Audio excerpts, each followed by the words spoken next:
How we doing today, my friends? What's going on? Welcome to this Friday.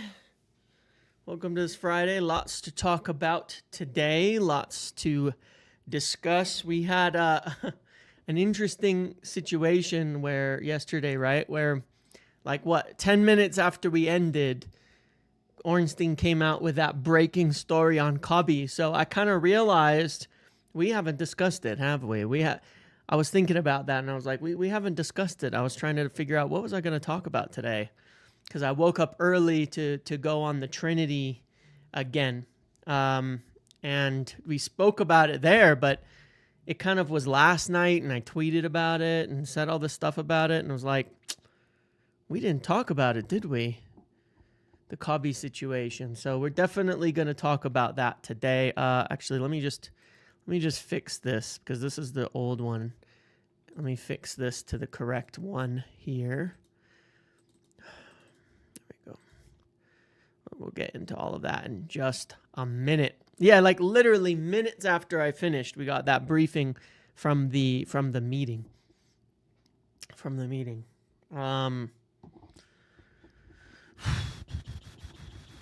Yeah, it is an interesting situation. We're gonna have to talk about that. So we'll definitely go through it all. Zorro, thank you for gifting 5 memberships to the community. Appreciate you very much, always, for all your support of me and the channel and all of that. It means a lot. Thank you very much for that. I really appreciate it. All right. Yeah, let's let some people more file in here as we get going. Please make sure to like the video. Please make sure to like the stream. Early bird gets the worm. There you go.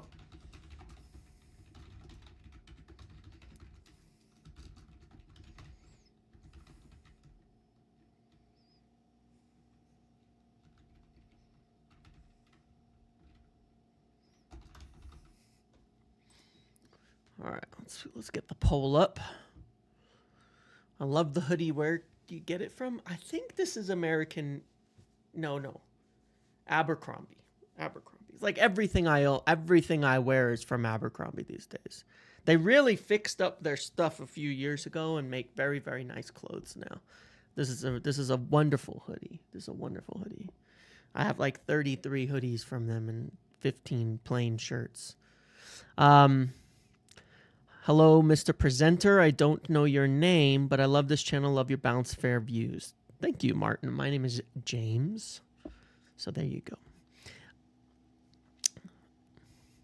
Look at these votes for you want Cobby sold for 5 million. Like, oh my God. Thank you. That's crazy. All right. But yeah, look, we've got a few things to discuss today, don't we? A few things to discuss on the agenda. Well, obviously, we're going to do our little squad vote and all of that as well. Our squad vote, which I think this week is going to change quite a lot. We're going to change it quite a lot from where we've been last week. I think really, really different. This week, I want to see quite a different team than I voted for in weeks past. I want to see some changes, some things that I really want to do. If a manager reaches a situation where it's win X game or you're gone, then you're already done. Well, he's not in that situation, to be honest. I mean, he may be in that situation in his own mind, but he's not in that situation from the club's perspective, so he's not there. You know what I mean? Can I talk about Bruno and Saudi? We can talk about that in the outs. In the transfer section. We'll definitely talk about Lammens as well. This one's been very slow and irritating. So we're going to talk through kind of all of these sections here. Ruben Amorim and his comments. I want to know your guys' thoughts on that. Cobby Mainoo, that whole situation, because we haven't gotten to talk about it yet. The transfers like Lammens, all of that. Kind of talk about Burnley, what we need to see, what we expect, and then we'll do our squad vote. So yes, a lot to talk about today. A lot to talk about. Just letting people file in on the different matters at hand to be discussed.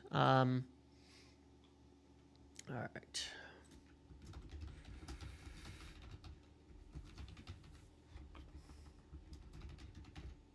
Okay.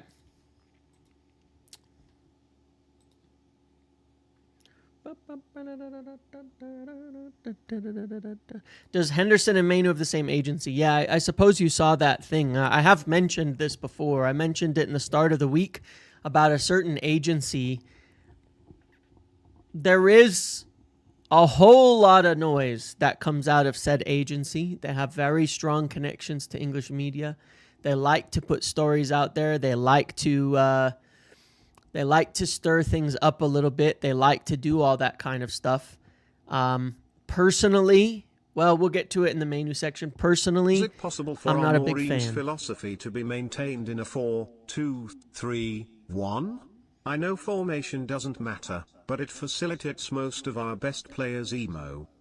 Right. So the thing about it is that it's, of course, our team fits a 4-2-3-1 in a large respects, simply because we built a 4-2-3-1 team. Right? So like Have we you had heard back on your stadium story? Wait, what? Have you heard back? No, not yet, Glenn. Not enough to confirm. There's not enough to confirm. All right, let's just leave it. You know what? I can confirm one thing. It's just not a major story at the moment because there's more stuff that I need to say about this. And yes, Delap's La Decision was the same agency. I mentioned it all the way back there. They just love to just brief the media, man. It's never ending with them. On that stadium story, just to be clear, and then I will actually address that point on the formation and tactic, at least as far as my understanding is. For one, again, yes, our what is going on? I'm trying to get the output to come through my earphones here, but okay, there we go. We built a team for a 4-2-3-1. Now on the stadium, let's just bring it back to the screen for a minute. On the stadium, what I can say at this point in time is I know for certain, I won't give some names at the moment, but I do know for certain that there have been some meetings and discussions and such with between some of the higher ups and certain companies about the potential construction of the stadium, like lining up, like they have the architect and the designer and all that stuff we know, but there's obviously other companies that are going to be involved in the actual building of the stadium and the project itself. And there has been activity on that front in trying to settle, line up, and meet with potential people, potential companies. I have the names of a few, but I'm not going to share that right now because there's things I want to confirm, and I don't know where we're at on that. But point being is that there are active discussions over the stadium project potentially moving forward, which I think is a good thing because, as I've said before, I think that aligns with the idea that we can get progress on the ownership front around the same area. I expect we'll get progress on the ownership front around the same time. So there's been activity on actually like figuring out partners for the stadium. And I have some names and some very big, large, significant ones. But anyway, once I can confirm stuff on that in more detail, then it'll be more of a story worth mentioning. But there are and have been kind of discussions about it. Let's just put it that way. That much is true at the moment. So, at least something's happening on that front to move things forward. And I think this is going to be a slow boat, but eventually we will get where we need to be and in having a stadium, project moving forward. Yeah. So, yeah. So somebody asked about like, the 4-4-2, 4-4. Oh my God! You asked about that 4-2-3-1 thing. I just want to kind of explain as to at least my understanding of how Ruben plays and the way he sees it. In essence, inside forward inside forward, overlapping fullback, overlapping fullback. This is how people mostly see a 4-2-3-1 or a 4-2-3-1, excuse me. Anyway, 10 up front. Why do I have so many defenders? Right, yeah. Inside forward, overlapping fullbacks, central kind of conductor, and a two-man pivot. Well, to a large degree, his formation is the same as a 4-2-3-1. In essence, it's supposed to do the same things. Oftentimes in a 4-2-3-1 as well, the 6 is dropping back into the back 3 for build-up. We were doing that all the time when we used to play a 4-2-3-1 at different phases, and it becomes like a 3-1-6 or whatever you would want to call it in the attacking areas. The biggest difference between his formation and the 4-2-3-1, in fact, one of the only differences between his formation and a 3-4-3 is that this is a center back and not a midfielder. That's about it. That's really the only difference. Otherwise, it's not particularly different. The one reason that he kind of does that, pivot of Casemiro and De Ligt, exactly. But here's the thing. If we were to switch to a 4-2-3-1, it would be, a pivot of Casemiro and Mainoo. You might as well just go De Ligt and Mainoo. What's the difference? You might as well just play Mainoo here and go De Ligt and Mainoo. Because it's either going to be Casemiro and Mainoo or it's going to be De Ligt and Mainoo. What's the difference in that respect? You know what I mean? Like, that's how I see it. That's why I don't understand Casemiro playing. But one of the reasons he does it, one of the reasons he likes it, as far as I understand, is that versus no, I don't have the right buttons here. Versus a 4-2-3-1 is that these guys don't really have to move much. They can kind of stay where they're supposed to be, and it's better for defending in transitions. My point being, like, in a 4-2-3-1, you often have these guys starting here and then moving out wide, and then these guys starting a little narrower, and everybody kind of has to shift more, if you get what I'm saying. They have to go like that. Whereas he likes to have it start like this. And that's just what he likes. I mean, that's just it. But otherwise, it's not particularly any different to a 4-2-3-1 in terms of how it plays in reality. So that's probably the best answer to that question that I can give anyway, as far as my understanding of the situation or of his view of football in general is that. Now, one of the interesting things I do want to mention here, and we'll talk about it when we go to the lineup later, is his 3-4-2-1 kind of used to be a 3-4-3, all right? Like a more of a 3-4-3. And it was much more potentially having touchline wingers. Mourinho, and arguably LVG, too, has been the only manager who has dealt with the pressure of managing the club. I think only a few managers worldwide can manage the club in its current state. Agreed, actually. Like I said, if the other day I was saying if we were to change managers, I would want somebody who can handle one of the biggest clubs in the world. That's the main thing. Now, when he started at Sporting, from what I recall, he played in more of a 3-4-3, which had oftentimes the wingers staying a bit wider and the being starting off a bit wider and the fullbacks or wingbacks inverting a little bit more. Not that they don't necessarily do so anyway, but yeah, and then he almost had like a false 9, and anyway, there's different ways. We'll talk about that a little bit later, as I have some thoughts on that. So look, on Amorim, talking about his press conference, obviously his what do you call it? His comments on being, on emotion, on saying something out of sort of emotion, and that he can't promise he's not going to do it again in the future, and all of that. I personally don't particularly care. Like I said, I think that we've done too much. I believe that Ruben knows when it's shit, at least, which is more than I can say for certain managers.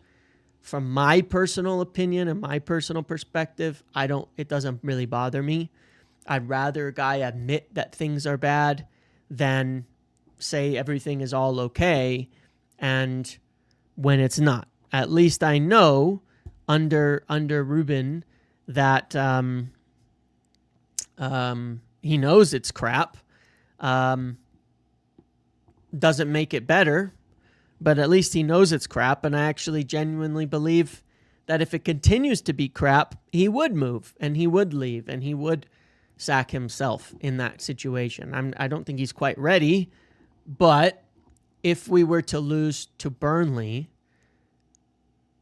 I think that could change. He has the backing of the hierarchy, but if we were to lose to Burnley, I do think genuinely that could change, that he could leave, that he could decide he wants to leave and say he's just not good. Hold on. I think I lost you guys for a second. Hold on.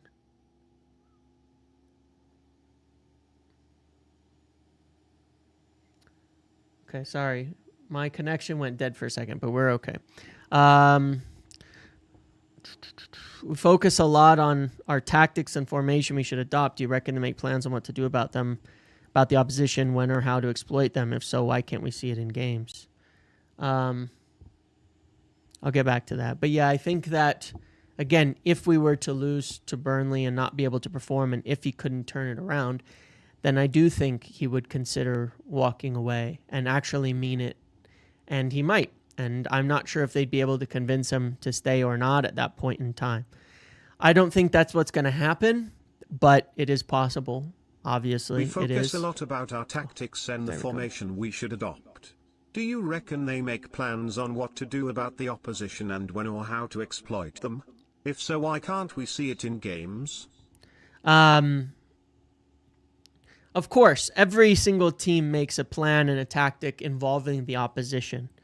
Every single team does that. And I do think we do see it in games sometimes, but you never really know exactly what the opposition are going to do, how they're going to adjust, all of that. You can only go on the basis of what you can study.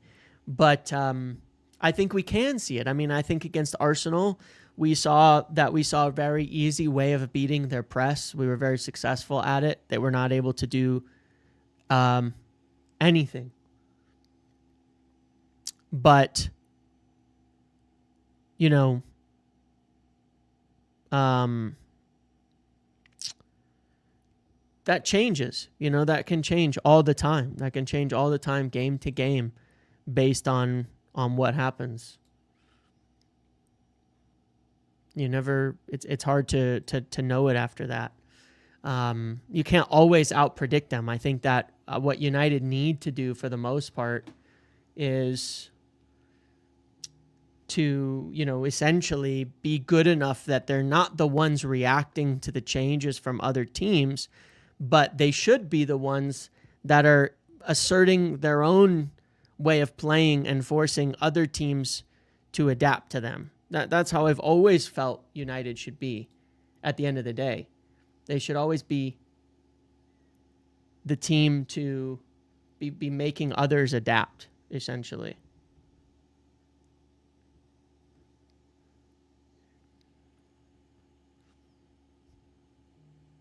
So hopefully that is something we see that improves over time, because I feel like we've been a reactive team for quite a long time. I feel we've always been trying to adapt to the opposition rather than make the opposition adapt to us. I think we've been that way under Jose. I think we've been that way under Oli. I think we've been that way under Ten Hag. I think we're less that way under Ruben Amorim. And I think that to a degree, what people haven't quite realized is that that's part of the reason we're bad. But what he hasn't done, which I'm in support of, and if he were to leave, I would hope the next manager doesn't do either. What he hasn't done is revert to purely reactive to the opposition management and say, oh, they're doing this, well, we're going to change formation and all of that. We are making other teams attempt to adapt to us before sometimes it goes well, sometimes it goes poorly. But we are doing that. We are making other teams kind of adapt to us. We're not that good at it yet. From Hamza all love, red heart emoji, folded hands emoji. To you as well. Thank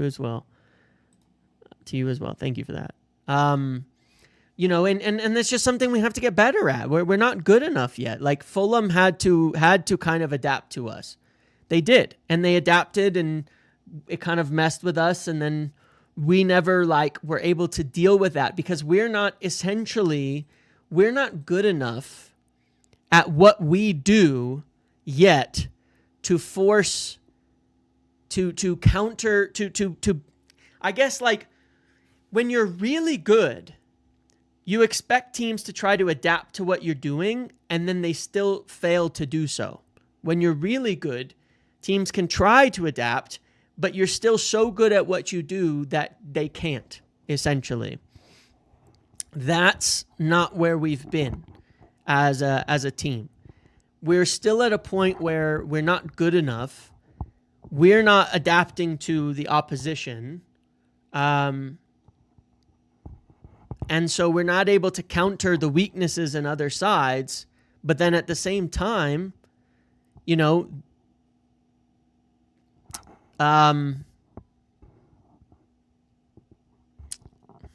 so that is a reason why we're not good. And I understand that the insistence there from people is to say, well, we should adapt then. But I don't agree. I'm not saying we should be as bad as we are. But I don't want United to go backwards and become a reactive team again. Because we've been a reactive team for 5 years. The best teams are not reactive. They make the opposition react to them, and then they're still so good at it that they're still able to push through the wins. Because in their own way of playing, they have creative solutions. And they like any system, including Amorim's, as stringent, as strict as you might see it, any system has the ability in there to make multiple decisions based on what you see in front of you. This is how the defense is set up. This is how they're set up. And we have to be that better. Okay? And we have to be better than them. No, the best coaches do not adapt every game. That's completely wrong. Pep Guardiola didn't adapt to Tottenham. Okay? They didn't adapt to Tottenham and he lost. He doesn't actually adapt in game. He adapts in a long term to the style, not necessarily game to game. It's the same team game to game. It's the same style game to game. It's the same You'll watch Pep and even Arsenal and Arteta, the teams that are consistent in the league, do not adapt game to game at all. They'll do the same thing and win the same way and do the same thing and win the same way every single time. And they will grind you down doing the same thing over and over and over and over and over and over and over. And you can try to adapt to it and you can try to counter it, and sometimes it'll work. Pep is actually one of the worst in-game adapters that I've seen. There's a reason why Solskjaer was able to beat him in every big game.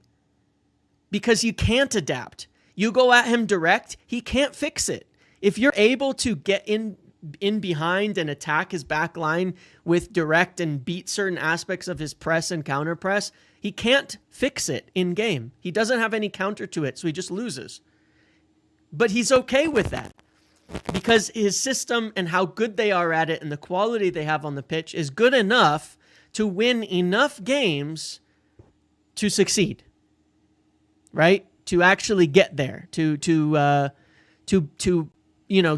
the guys in the end, to win titles, to win tons of points, and all of that. It's the same. It's the same, and certainly it. It's we're not that good. That's the problem. But that's where I think people maybe aren't identifying the real problem. I'd rather he dies on a sword he's good with if it's eventually asked. If he starts using a new sword that'll buy him time only to inevitably fail, then what's the point? Let it run its course. Right. Look, when Amorim arrived, when Ten Hag arrived and he wanted to do his thing, my biggest disappointment is that we abandoned it for short-termism. With the display of the midfield, 3 days left in the window, why are we not hearing anything about potential signings? Suggest a target that's doable. Yeah, we'll talk about that in a second. The audio's bad, did you say? Is it actually? I think it might be my internet, but what's it? Just really quickly, can somebody tell me what is wrong with the audio? Does it sound muffled? Does it sound like what's going on with the audio? If you can really quickly tell me, because I haven't. Sounds like the cable loose. We're just gonna replug everything. And hope that it gets a little bit better. It must be a cable. It must be that I have a cable issue, which again, I'm sorry.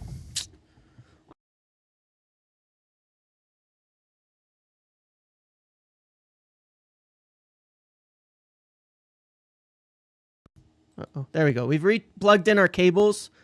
Hopefully, it fixes it, because I didn't know there was any issues at all.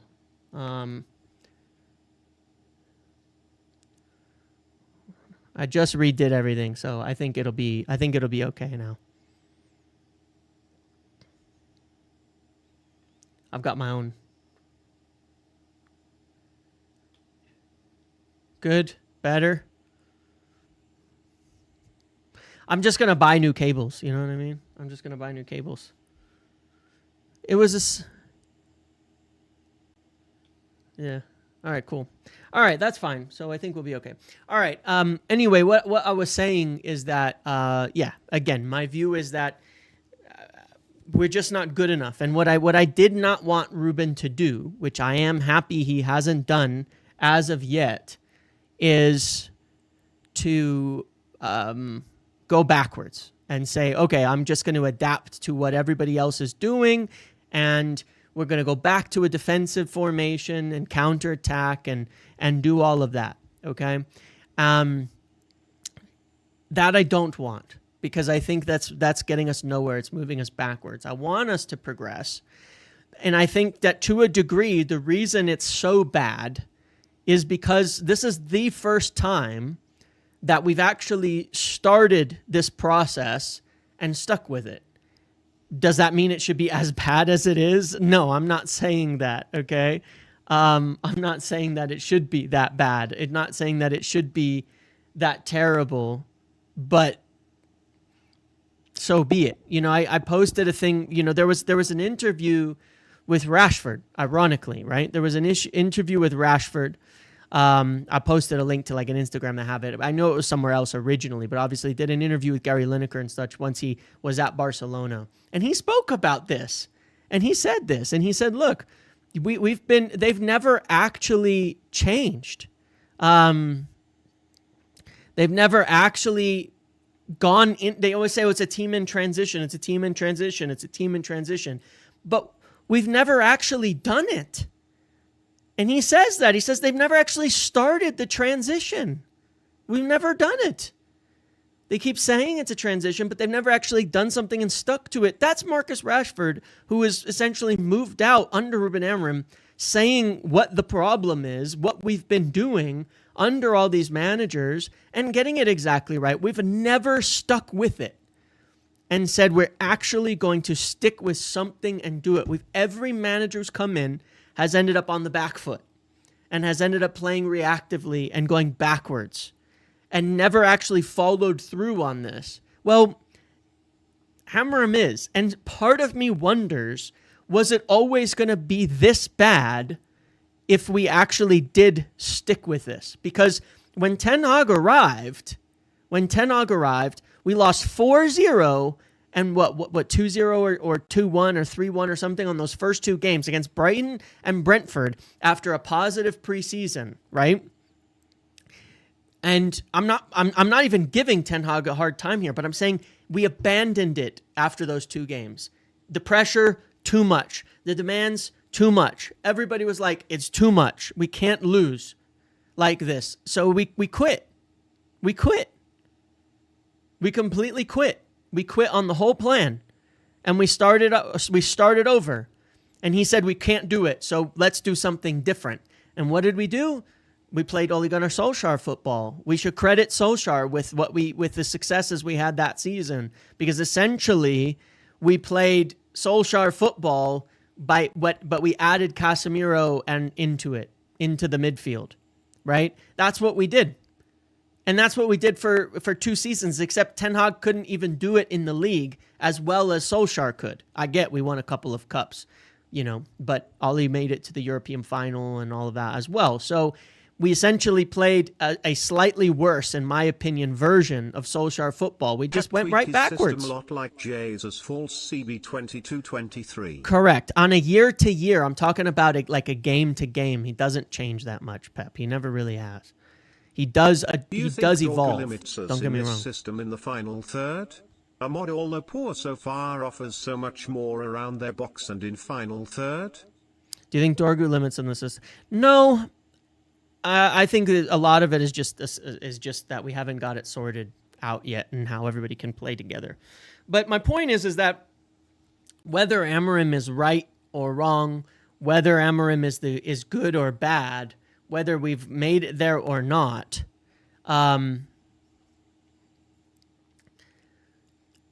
if there's a next manager, they're going to want to do the same thing. And a part of me does genuinely wonder, do we just have to just stick it out? Because it's the first time we've actually committed to being in that transition than we ever have. Doesn't mean that Amorim's doing a good job of it. But, yeah. Pep signed 20 players when he joined, correct. They completely rebuilt the squad, and it won a title before Pep Guardiola joined as well. Don't forget that. I think we're about halfway through the open heart surgery. If he were to leave, I would want somebody to come in and do the same thing. And I'm not sure how much better the results would be, frankly. I'm just not sure how much better the results would be. I would say that my one of the things that I get, one of the things that I do admire, even if he's getting it wrong right now on certain things, which I think he is, and I want to talk about that in a moment. Even if he's getting it wrong, one of the things that I do admire is that he's the first manager who has had the balls to keep losing and not abandon it. Okay? He's the first manager who has the balls to keep losing and not abandon it after 2 games. I think. Unless he walks, then he is abandoning it in a different way. I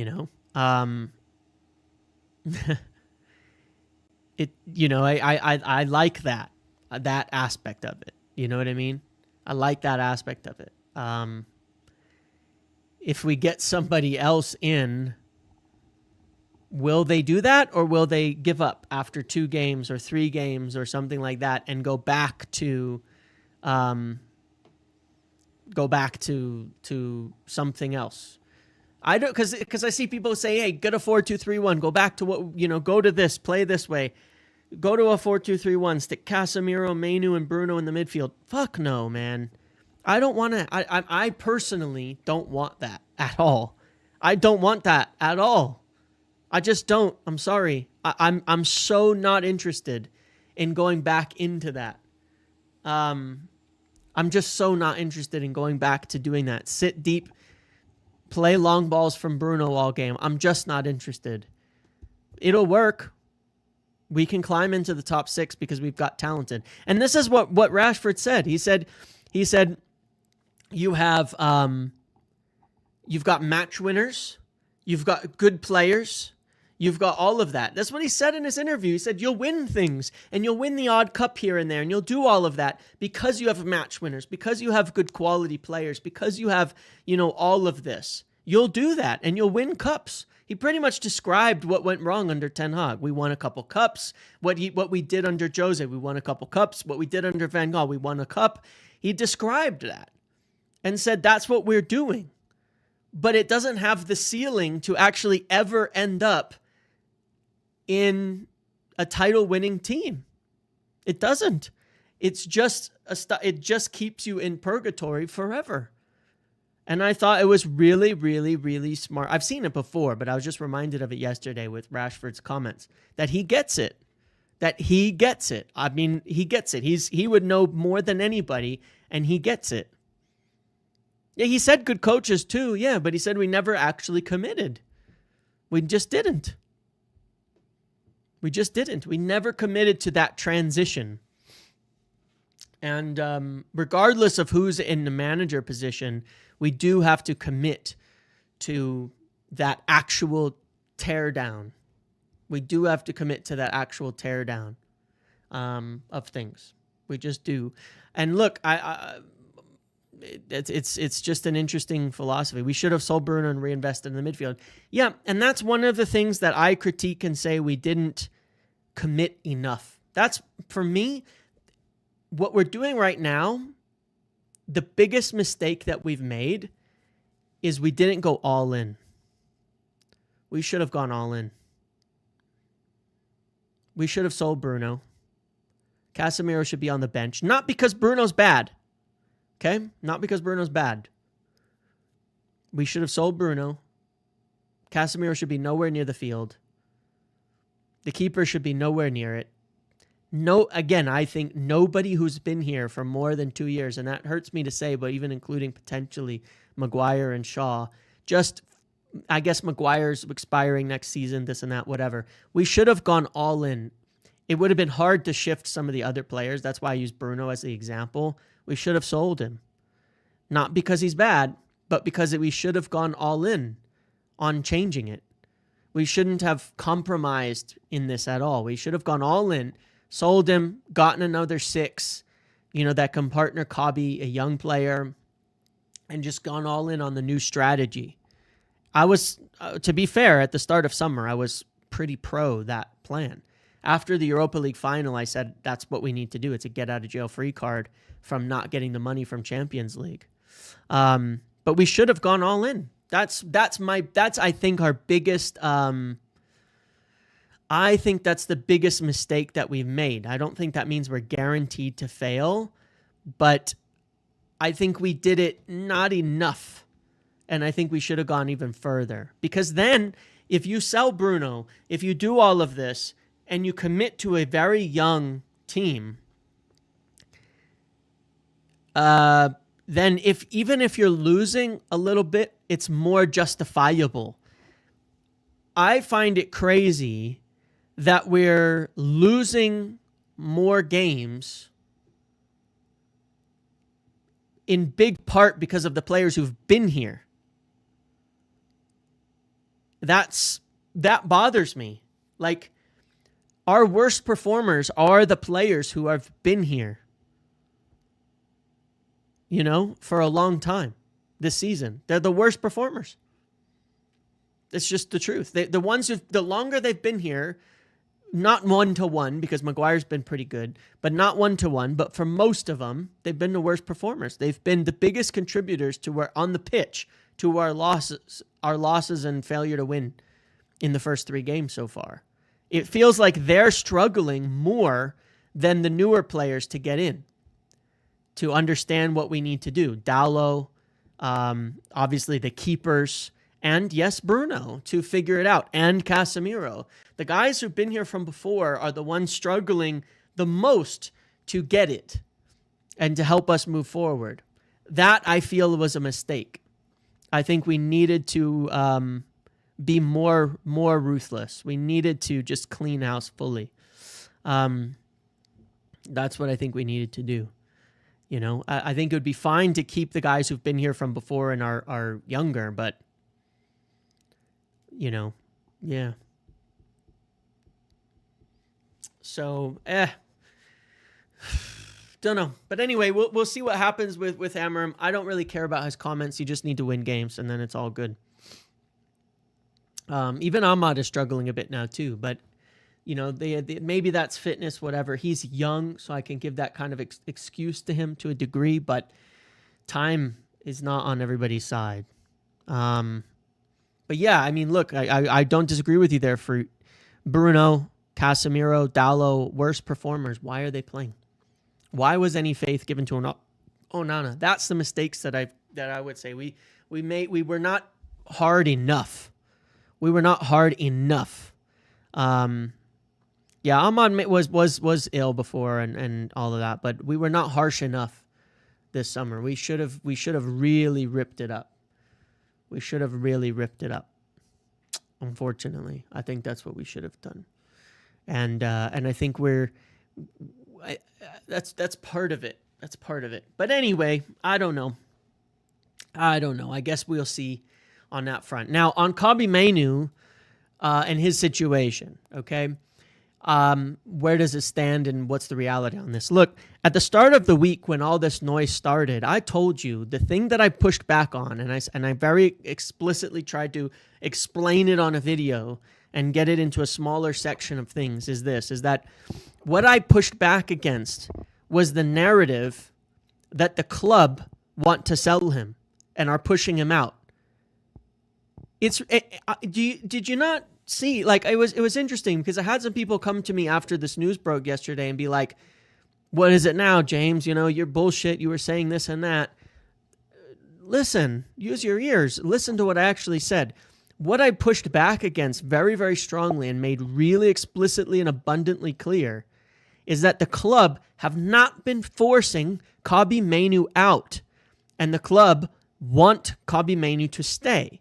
And people were telling me that's not true. The club are trying to sell him. The club are trying to sell him. The club are trying to sell him.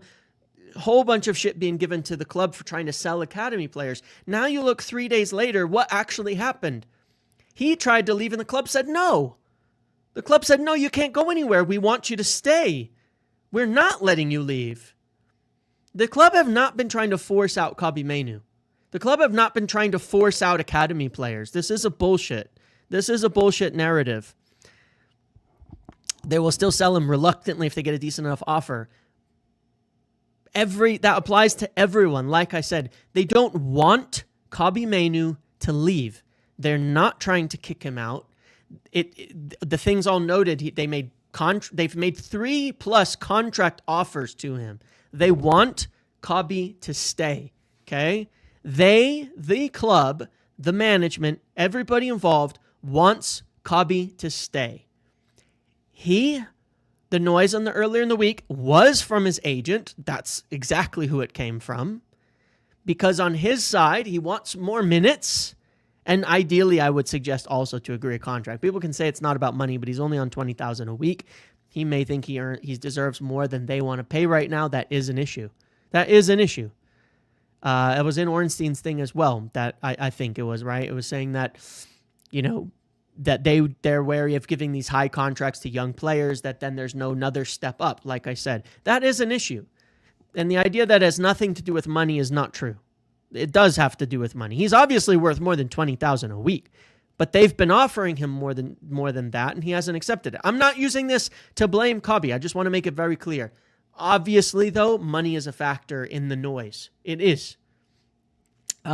His feeling will probably be that if he was getting to play more, he can show what he's worth and get better terms. But because he's not getting the chance right now, then he's not going to be getting an offer that's as fair as he wanted.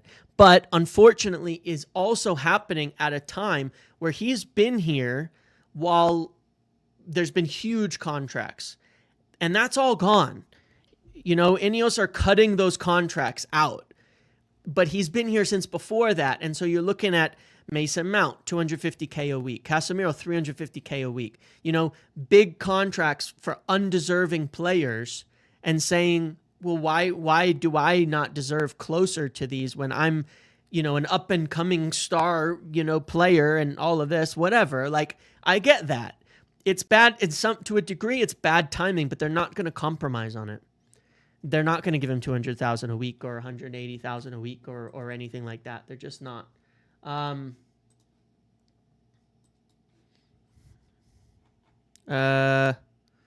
Sorry. What? I don't know. DiMarzio keeps saying stuff. Sorry. We'll go back to that. We'll wait for Fabrizio on Højlund, not DiMarzio, unfortunately. Anyway, they've gone, and so Euro's on like 120 or something. I think is Lenny Euro worth more than Kobbie Mainoo? I don't want to get into a discussion over the money aspect of it, but the fact of the matter is that, yes, personally, I'm really not a fan of the way that the agent is playing it out, okay? I'm not. And I don't blame Kobbie. Agents do what they're supposed to do for their clients, okay? Agents do what they're supposed to do for their clients. Fine. I'm not a fan of how some of them go about that. And I think that it becomes toxic because what do we have now? What do we have at this point in time is now in the public, everybody's got to talk about Amorim versus Kobbie Mainoo. Everybody has to talk about that. And make it a big thing. And now you have, but and to be clear, I said in January when this came out, I said I don't think his agent is doing him any favors with the way that the briefings have gone, because alternatively, I've seen fans, long time match going fans who are fairly important. I can't explain that phrase, but anyway, I've seen people like that. They're not happy with Kobbie, and they're not turned on him, but they think he's in the wrong now. Where prior to all of this noise, they would be saying, "Hey, Ruben, play Kobbie. Like, we're not winning games. Get Kobbie on the pitch. He's a good player." But there's a lot of fans who are strongly against a player trying to force their way out because they haven't been selected, who are trying to make a thing against the manager because they haven't been played. There's a lot of fans against that. A lot of longtime fans who are 100% going to and have gone the other way with this than you might expect. There's a bit of an age differential here, I think. I think you get a lot of fans who are over the age of 30. I'm not saying it's just an age thing, but a lot of fans who are over the age of 30 are not very player-centric. Of course, they want Kobbie to play, but they're not happy. It's not Amorim cult. There's people who are just fans of the club and will never say that they want a player to try to force their way out in the final days of the window while and not be willing to fight for their place. There's a lot of fans who are like that. And there's a lot of other fans who are the opposite and who think differently. And that's fine, but it didn't need to be. People turned on Wayne Rooney. People turned on Wayne Rooney, for God's sake. And he has accomplished way more than Kobbie Mainoo. There's still people to this day that don't particularly love Rooney because of some of the things that have happened. It's just there's people who are going to take the full view that he should fight for his place and not try to force his way out. And there's people who will think the opposite. And it doesn't really matter who's right or wrong, but people don't necessarily want that. And I think by it becoming public, it's created a rift that I think everybody would have been in favor of Kobbie Mainoo before. And now there's people who aren't. And I'm unhappy with that. I'm not against Kobbie Mainoo at all. I think he should be playing. I think Amorim made a big mistake against Fulham. But when you look at what's actually gone on here,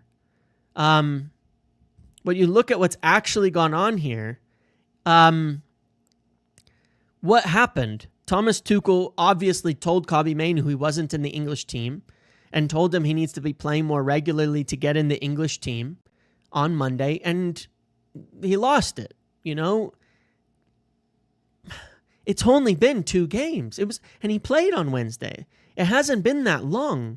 But at the same time, the Fulham one was like a big red flag, giant blaring red flag, in my opinion, on Ruben Amorim, in that he said he's competing with Bruno. Fine. But then didn't take Bruno off the pitch. Massive red flag, because if there was ever a time to take Bruno off the pitch, it would have been against Fulham. So I can understand why that was a huge red flag to him at the same time. And I think those 2 things combined to do that. I think those 2 things combined to blow the situation up suddenly. But I do wish it was dealt with privately, because I understand his concerns. And essentially, I'm on his side. But like,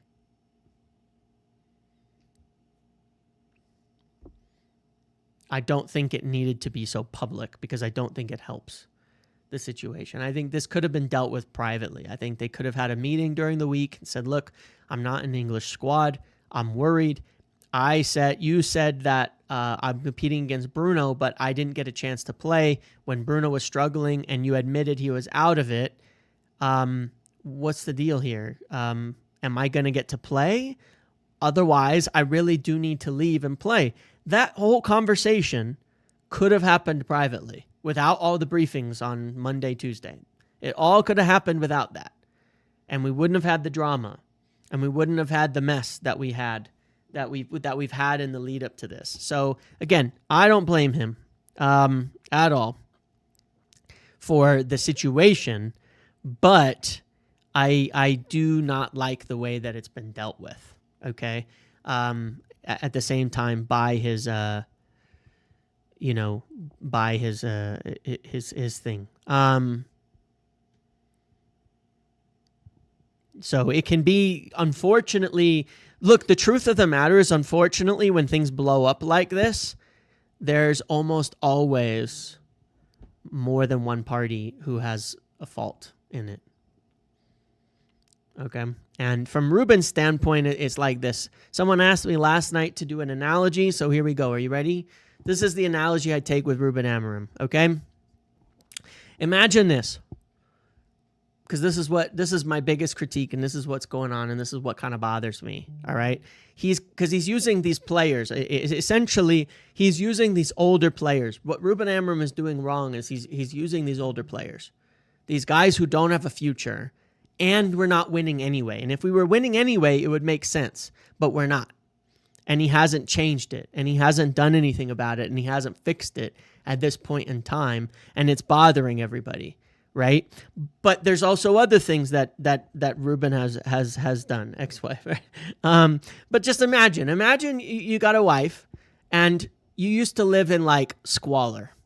It was a crack den, okay, and they've cleaned up the place. They're cleaning it up. They've kicked out some of the rats. You know, they've cleaned the place up. They've put nice things in. They've fixed up, all sorts of stuff. Hurst tweet with a conspiracy that Garner and Cobby's agents was plotting during the Europa semi about timing of leaving. I didn't see that, but I don't know. Maybe there is, but I don't know. I don't know about that one. But she's cleaned up the place. She's made the house a lot nicer. It's a better place to live in. Okay.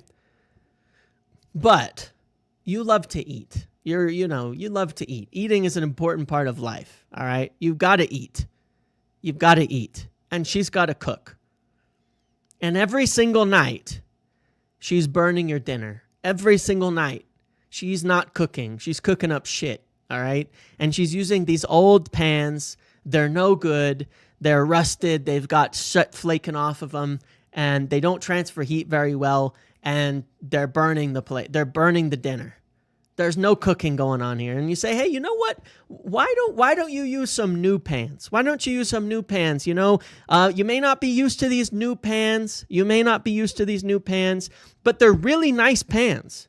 They're really nice pans, okay? And really, we should be using them because they're going to be a lot better, most likely. You might struggle to learn how to use them because you're used to these old pans, but use some new pans, okay? Because you're burning dinner. And she says, no. I just really like the old ones, but you're still eating burnt food every single night. There's no cooking going on here, okay?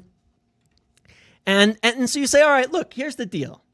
If you're going to keep cooking with these burnt pans, I love you, but I'm going to find a new woman to make me dinner because I kind of got to eat. I'm probably still come back to live here in the future, but I need to eat. I got to eat. So I'm out of here. I'm going to head off and find someone else to cook dinner for me. Thank you for everything that you've done.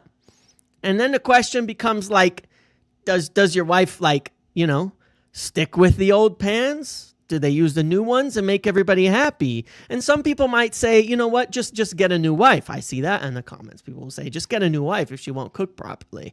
This sounds very sexist, but misogynistic, I should say. But, get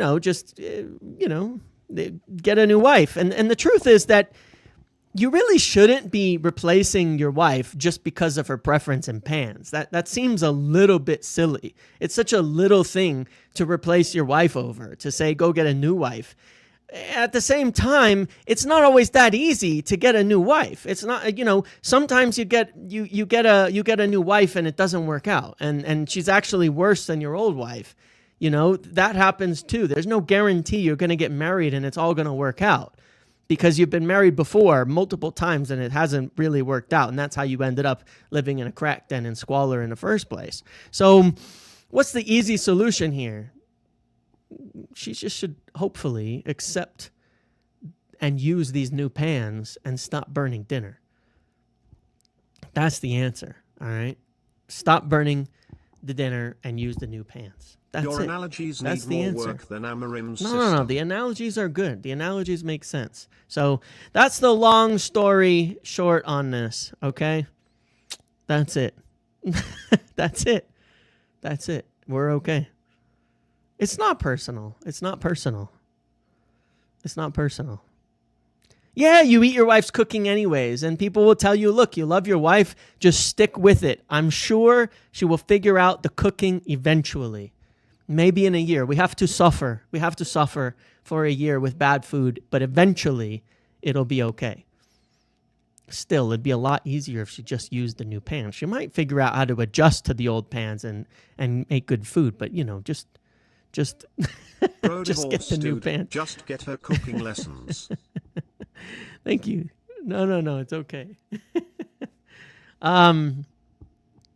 Let's move on.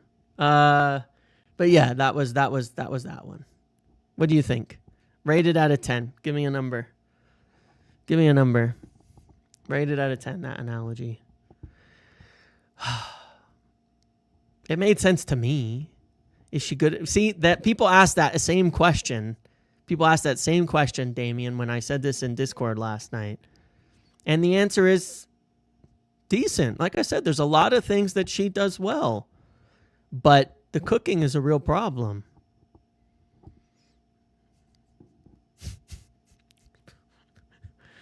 Getting mixed reviews here. So, this is really interesting. You know how I know this is a good analogy? Is because it's either two, like a lot of it is 2s or 3s, or it's 8 to 10s. And I feel like that's the extremes that people feel about Ruben Amorim. They either want him in, or they want to back the manager for a long time, or they want him out fully. Okay? So, yeah, that's pretty good. Pretty good. Yeah. I think I got it right. Cool. We nailed it. All right. So that's Kobbie Mainoo. Anyway, the club want him to stay. The likelihood is that he's going to stay. That's what's going to happen. I guess we'll find out if anything changes in the days to come. We'll see if he's in the squad tomorrow. I mean, I'd be surprised if he's not, because they want to keep him. Manchester United preparing one final big push to get Sen Lammens' deal done. Talks to accelerate this weekend again with Royal Antwerp. Deal on. There we go. Lammens. I was just going to move on to that. So what's happened here, let's talk about transfers, okay?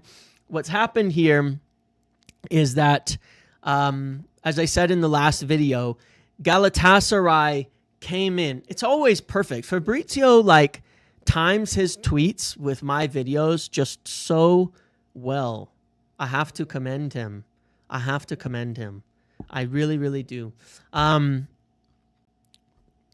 yes, in terms of Lammens here, Galatasaray essentially have been interfering with this deal. They've been trying to drive the price up. Why? Because they have a window that lasts 2 weeks longer. This is one of the somewhat unfair advantages and kind of messy things that that happens when this is one of the messy things that happens when they have those extra weeks. Their feeling is that if they can drag it beyond the deadline, then they'll get him because he prefers United. But if they can force the price up to make it so Antwerp don't sell to us beyond the deadline, then they can get him. Essentially, that's what they're trying to do. But the advantage that we have here, of course, is that he wants to join United. Now, he prefers United. Now, part of the small issue here is that he hasn't ruled out another club like, say, Mbumo has or somebody like that. Yeah, Ederson's their alternative. Yeah. What I was told on this subject, on this player, is that what would help and what might be being asked for from his side, this is just what I was told, I believe it to be true, is that he would like some assurances over his position. There's been a lot of briefings about him being competition and coming in as the number 2. He doesn't want to join as the number 2, okay? I'm not saying those briefings are even correct or even totally true, but I can say that he doesn't really want to join as the number 2. He wants to play. My feeling, yeah, I think Galatasaray are bluffing for sure, and they're also playing the game for Ederson too. But it's suiting them and it's suiting Antwerp as well to keep that bluff going. My feeling on the matter is that we would be fools to not give some assurances to him. I mean, let's not be ridiculous here. Look at what we have. And this is fair. Again, this is why I'm sort of like, it's kind of fair. He needs to play. He needs to play. And they need to make it clear our keepers are shit. And here's the thing is that this is where Kabi has a case. Why I said I understand where he's at, but this is why it needs to be done privately. It's very normal. It's very ordinary for players to want to have discussions and assurances. What you don't want to do is come in and say, obviously, I should be starting, but the manager loves another player. Example, we go back to Ten Hag. I'm going to use it as an example. I'm sorry for the people who hate that I referred to Ten Hag, but it is the most recent manager we've had before this where this example showed up. Example was Antony and Ahmad. Ahmad was ready to leave because Ten Hag would not drop Antony. Now, we had a year of performances to justify Antony being left out of the team and Ahmad getting those chances. But he still didn't leave him out. You understand? There's a point where you don't always know because managers do occasionally have favorites and things like that and blind spots. They almost all do. That you want to have some kind of further assurance beyond just obviously saying United's keepers are shit, right? You want those kinds of assurances to a degree. So I think that would help because there's some debate over personal terms, but sometimes personal terms do include things like, what are your expectations on minutes and role and things like that. And I think that is something that does have to be sorted out. You know what I mean? That's something that would help this weekend to get him to say, I'm in 100% United, Antwerp, accept that offer. Let's get this deal done. Okay. So there's things there's valid complaints in here, and there's all of that. So I think that I think that I agree, shenanigans. Ten Hag, I think the issue was he spent so much money on Antony. If he admitted he failed, he was going to get hung with that, which he did. Ruben Amorim doesn't owe these keepers anything except that he said he kind of said Onana was his guy in preseason, and they made a little bit of a briefing about that. So that's they cannot be stubborn on this, and they have to get it right. We cannot go into the international break and not have a keeper in. I will lose anything you want me to say about this season, any little bit of hope I have left would be gone if we don't sign a keeper. Because it's already, in my mind, it's already cost us a cup and between 1 and 3 points. I'm not saying he's demanding number one. That's not what I'm talking about. I didn't say that, just to be very clear. I'm not saying he's demanding the number one. But sometimes there is a bit more clarity and assurance needed to players in terms of because there's no cup. Bear that in mind. We don't have a cup. Sometimes you'll get assurances. Like Romero used to get assurances that he would be the cup keeper. Romero had assurances. It's one of the reasons he stayed behind David De Gea. He had assurances he would be the cup keeper for certain competitions. He had those. We don't have any cups. We don't have any cups to the FA Cup. We don't have any Europe. We don't have the League Cup. So some of that discussion needs to be that complicates that, because you need to understand that. Just making it clear, not trying to just responding to that comment, Obsidian. Thank you, because it does help me clear that up. It's not about there's very few games, and there usually are assurances, especially for keepers in particular. There you usually have some assurances. So we need to sort that out. And I think that'll help. But we obviously have the money. Garnacho is done. Højlund nearing completion. Antony also moving, but maybe not that close. So hopefully that happens. So yeah, I think we'll get it done. I've said that for a while. There is confidence there. It's been slowed down a bit, but I still believe we will get it done. There's just no way we can blow this. There's no way we can blow this now. I say that and then we do, right? But no, seriously, like there's just no way we can fuck this up.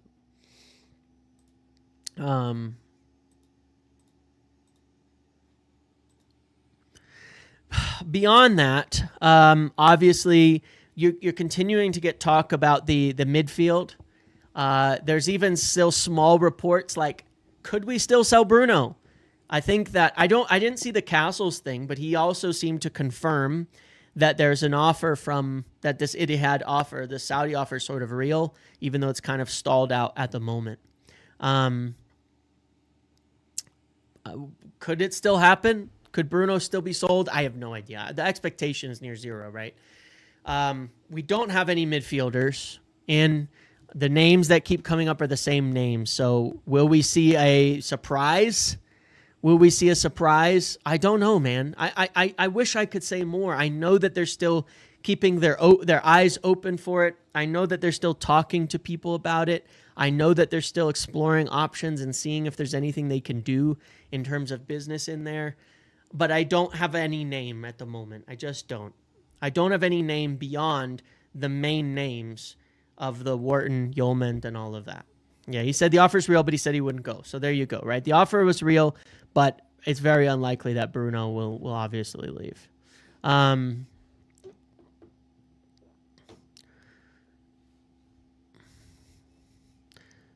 But yeah, I don't think that he will.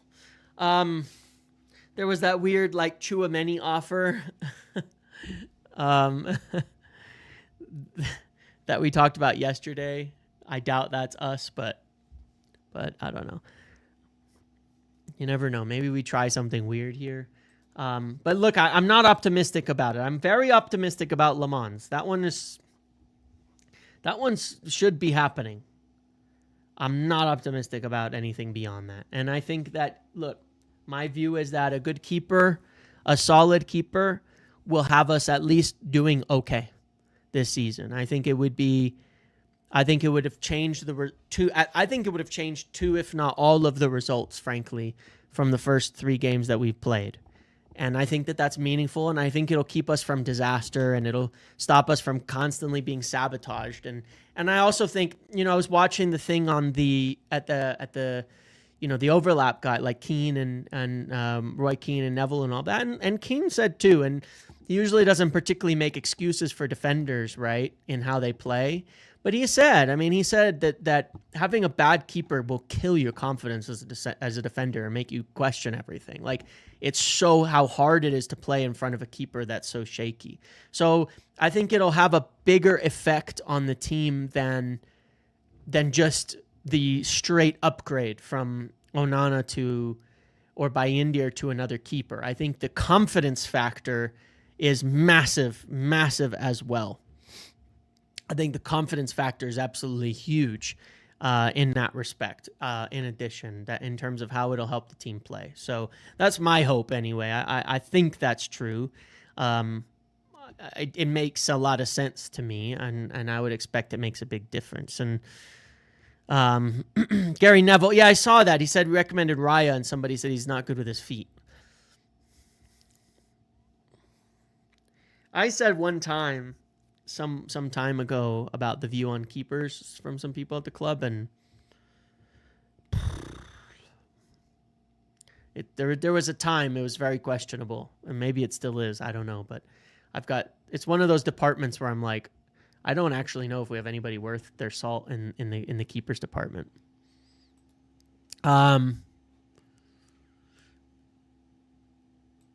So yeah, that's that aspect. Lammens should happen. Been slowed down a bit by Burnley, by Galatasaray. The midfield, we're still working on sales. I think Højlund will get done. It's interesting that Leipzig has come back in for Højlund, but we're gonna just have to see here. It seemed like it was very, very close, Højlund, to being done, but it's still sticking a little bit. So we will have money, though. We will have money. So if there's some way we could throw money at somebody at the final hours of the window, we'll see. I think it's coming down to the wire. Look, we haven't got a brief yet. Sky reporting we've accepted a bid for Antony. Are they actually? Is that real?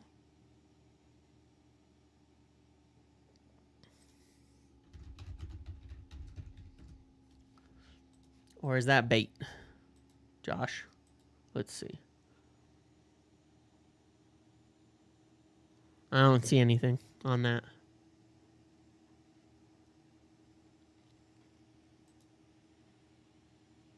Yeah, I don't see anything on that on Sky. It's real. Where is it on the live show? Because it's not on their feed. Is it on the live show? Darmasheth? Anthony Dunn?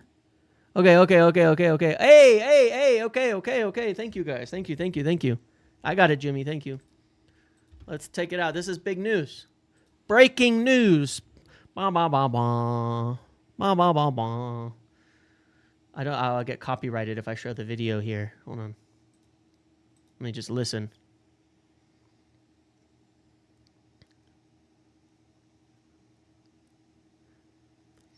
We're told now in the last few minutes that Manchester United have accepted a bid from Real Betis for Antony. Permanent deal. Given permission to travel. Woo!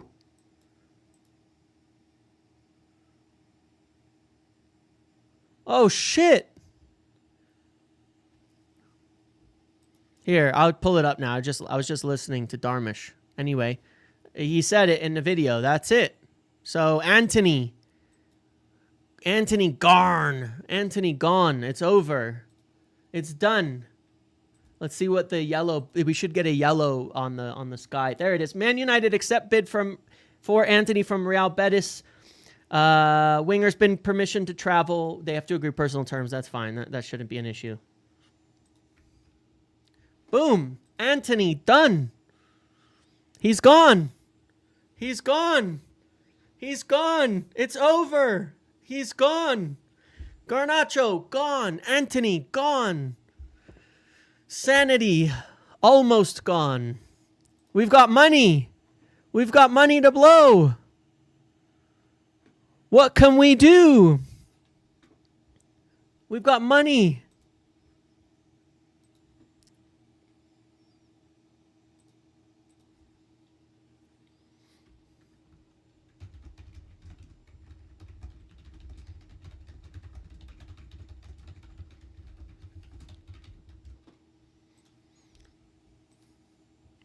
We've got money. Can we do something? Can we do something? End of an error. He was a player. Believable on his day. Defenses knew he was on the pitch. What can we do now?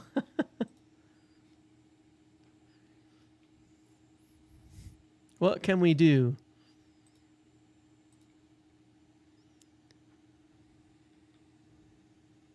There is a new plane scheduled from Manchester to Napoli tomorrow morning.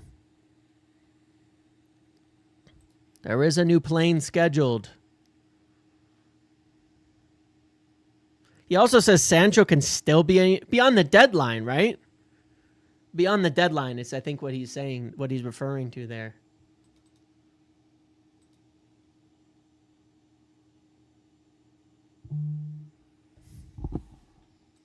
What does my tweet mean? It's just sarcasm. Like when I say he was a player instead of like he was an incredible player or something, when you just say like he certainly was a player for Manchester United.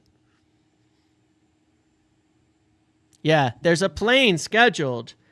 There's a plane that's just been booked for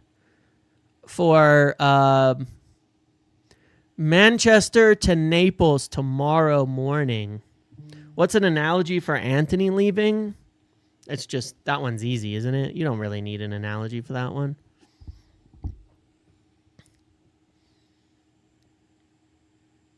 You don't really need an analogy for that one. It's just like the basic one. Like you saw this, like you pursued someone really hard and then you started dating them and then they sucked and you had to break up with them very quickly and it was a big mistake. I'm a believer? No, unfortunately, guys, I am not a fucking believer. But whatever. What if we do throw 100 million? I'm not a believer. I'm not a believer. You can't bait me into being a believer. You can't bait me into being a believer. You can. You absolutely fucking can. I'm way too optimistic as a person to not be baited into believing we will go for Baliba. Eunice Mary, that's your uncle's flight. Oh, really? Is it? Where are they going? You can. You totally can bait me. I'm Balibon. Balibon. Is it happening?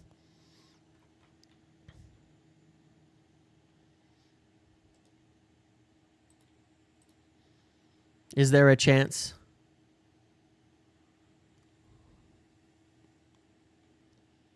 Is there a chance?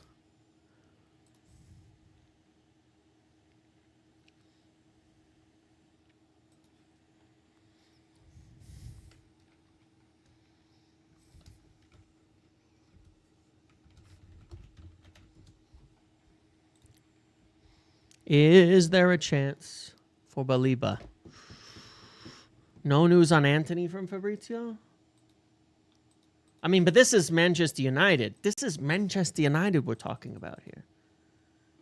Give him a minute. Give him a minute.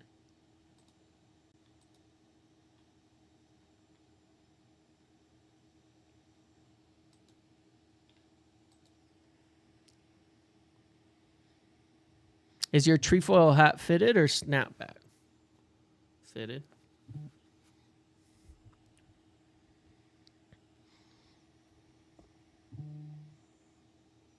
Yeah, I don't think we are signing Baliba, to be quite honest. I think that the fact of the matter is we don't want to unsettle him and create a bad relationship this late in the window simply because it could mess with it could mess with yeah, Darmish is good. Darmish is good. It could mess with the relationship for them and make it tougher for next summer. This is Man United we're talking about. This is Man United we're talking about. But no, honestly, I think we have to get somebody else. Is he still tweeting about Garnacho? These Friday lives are great. I'm glad I did this a little earlier. We've gotten such big news on here. Can we get Adam Wharton? Could we get Adam Wharton? Because for me, Adam Wharton and Mainoo would be such a great midfield. So great. It would be so great. It'd be so great. It'd be so great. It'd be so great. It would be the best. Can we get Adam Wharton in here? That would. I'm curious about that one. That one's bringing me serious curiosity. Analogies, bad accents, bad analogies. I do it all. I do it all, James Ramsey. I do it all.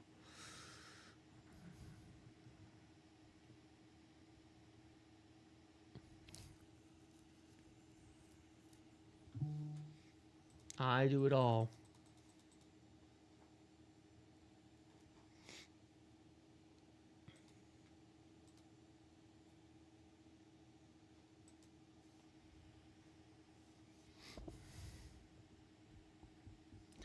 Would that work, Mainoo and Wharton? Yeah, probably.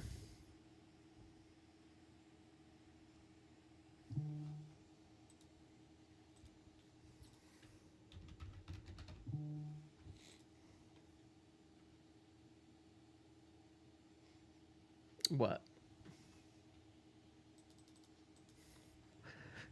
Incredible stuff from Ben Jacobs. Amazing how he always has the news 2 minutes after someone else. Unbelievable. It's so impressive. Someday I aspire to have that kind of level of access.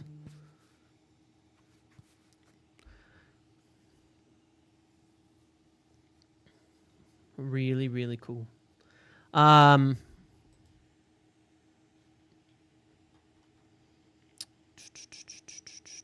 Let's move on.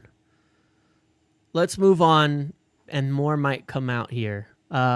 Jamie Jackson, on the other hand, has confirmed it, and Jamie Jackson would have asked the club on this because that's the type of manager or type of guy he is. He would have access to asking the club directly from working at The Guardian. Yes, I know, James Ramsey. It drives me nuts. People don't see what's going on there. But regardless, Jamie Jackson confirming it is a little bit different. He is a United beat journalist. And Darmish has tweeted as well, giving, look, it's done. It's done. It's true. We don't have to doubt. Darmish confirmed it. Darmish said it. We're going to go with that. We're going to go with that. We're going to accept that.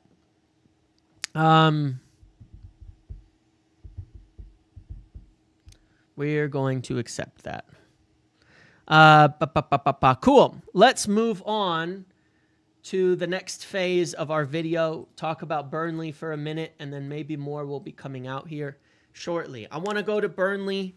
What do you guys think? We need a big win against Burnley. Your super chat's been ghosted. Where? Oh, who are the realistic? I'm sorry, I didn't see it. Who are the realistic midfield options with just a couple days to go? Seems with no real links, nothing being discussed, the midfielder ain't happening. Well, yeah, unfortunately, Silence, I don't think it will. I wish it would. But I don't think it will. And I'm not optimistic yet. The names are the same names as ever. The names are your same names as ever, unfortunately. Check the tweet under your tweet about Anthony. We will. Oh, I see. Yeah. Yeah. We will always remember Anthony as one of the players of all time. Yeah, I love that. What do you guys think about Burnley, though? Do you think we could win? Do you think we could win?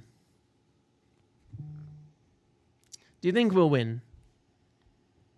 Stop being calm? I gotta be calm.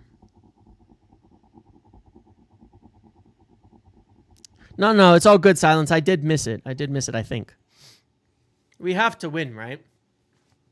I think if we win this game, we've moved all these chumps out. We've won this game. We win this game. We get Lammens in. Things are going to calm down during the international break. Things are going to settle in a little bit. Everything's going to be okay. And we can move on then from there and start to build something more consistent after that. I think the international break will give us time to rest and reflect, to figure out what's going on, to perhaps make some adjustments and carry things forward during that time. I think we've had this like positive preseason, then we've had like this punched in the mouth kind of disaster. And I think we just need this little bit of time to reflect. Now, I remember a time way back when Fabrizio saying we're increasing our offer for Lammens. Sick.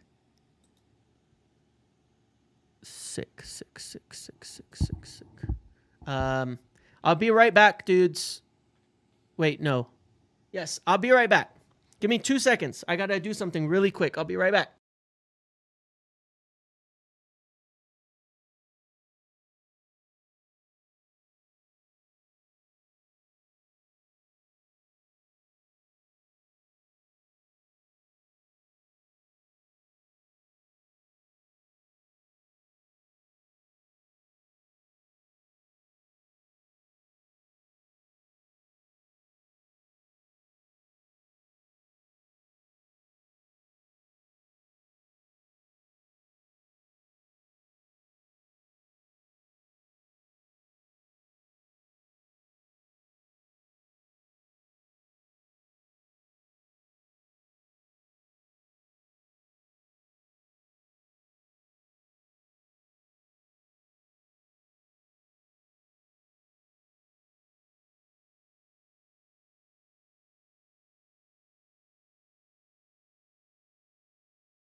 My bad. Sorry for the chair stream.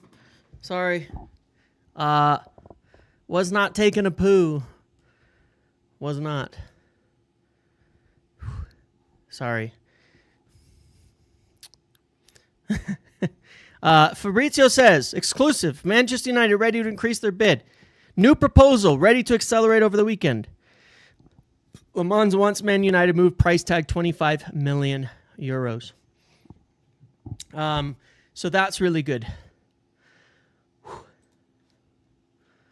That's really good. Whew. My heart to run and do something really fast. Sweet. So yeah, Lammens always has been on, never has been off. We're getting it done. Okay. Do we have the money?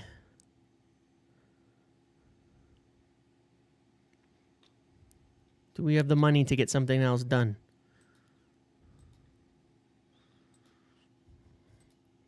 That's the question. But let's go on to Burnley. Whew. Yeah, well, I've always said he does want United. That's always been the thing. He wants United. I think there's some assurances that will help move this along. And then a slightly bigger bid as well. That is on Instagram. He wrote that on Instagram. So usually when he tweets something on Twitter, he'll often put something similar on Instagram. Sometimes it has a bit more details. So you have to follow that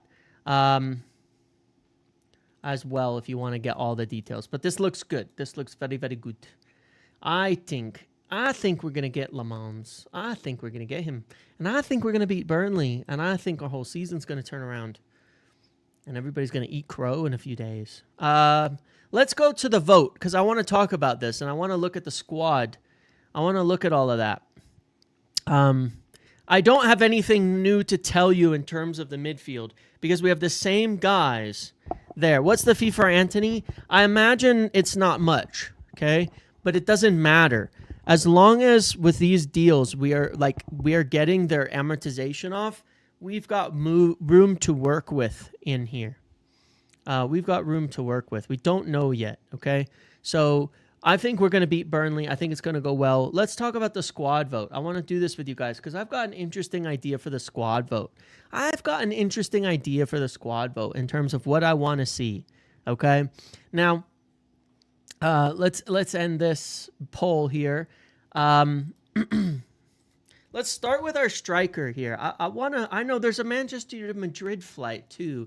Are we gonna go get our Camavinga?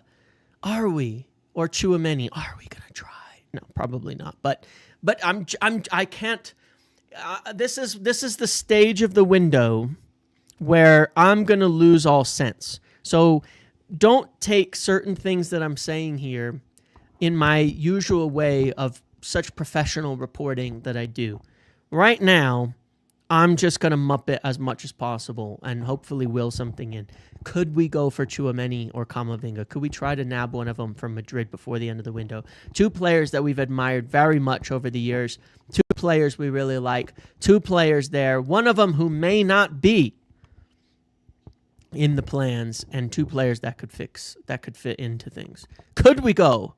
Could we go for one of them? We have a good relationship.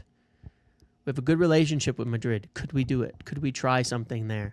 Could we? I'm just going to be very, very... I'm just... Why not? We need to be creative. We need to be creative because Wharton, extremely unlikely to near enough impossible. Yeoman, so expensive. Baleba, I'm not a Baleba. But could we get somebody else done? Could we do it? Could we do it? Could we make this happen? Could a deal get done? This is the real question that we have today. One of those, it's possible. I know, as per Indy, Real Madrid rejected an approach from a team from the Premier League. Could we go for it? It was probably Chelsea. You know, like they got linked to Wharton today. I'm thinking Chelsea are still trying to buy fucking midfielders. But you never know. Well, I don't know why. Chelsea just try to do random shit 24/7.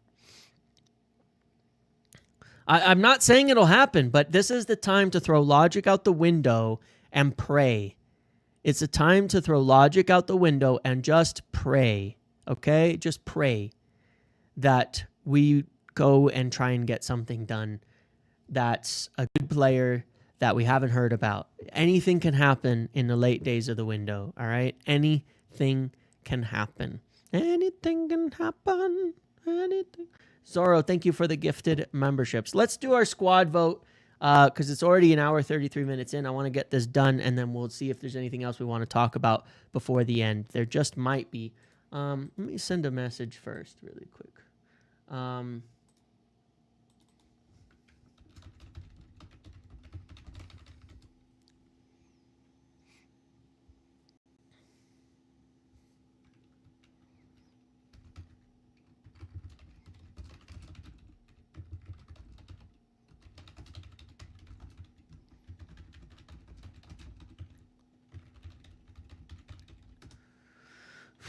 All right. Okay.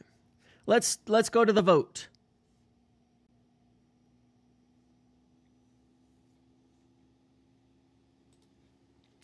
Let's go. Striker. I'm going to give you these options for today. I've got an idea. I think that because Šeško played 90 minutes on Wednesday and cramped up, there's no chance of him starting. I want to try something else.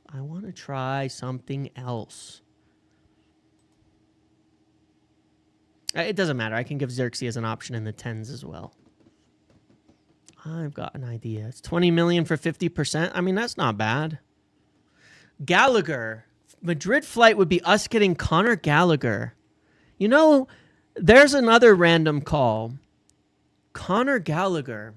We were talking the other day, someone asked me, and I said, yes, I would take Conor Gallagher in a heartbeat. Now, that doesn't really help us with this Mainoo situation. But Conor Gallagher...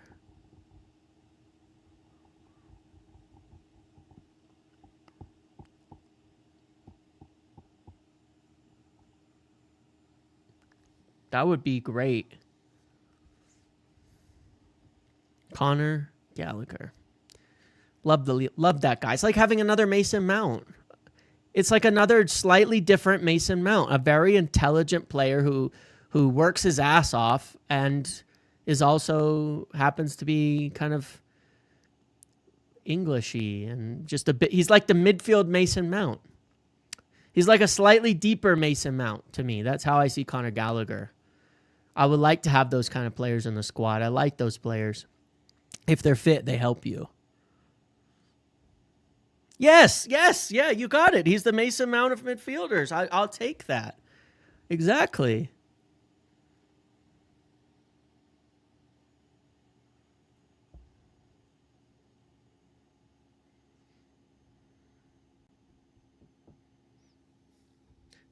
I'll take it over Casemiro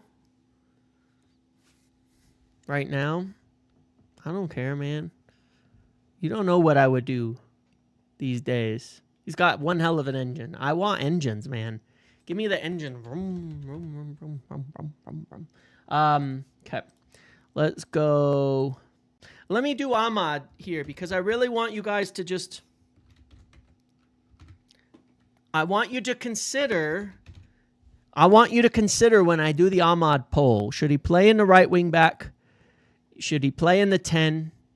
Or should he be on the bench for this game? And I'm going to offer you Mbeumo at right wing back, okay? So just consider that as a part of this vote, okay? Just consider that. What do you guys think should happen with Ahmad this week? I'm just doing this in a bit of a weird order.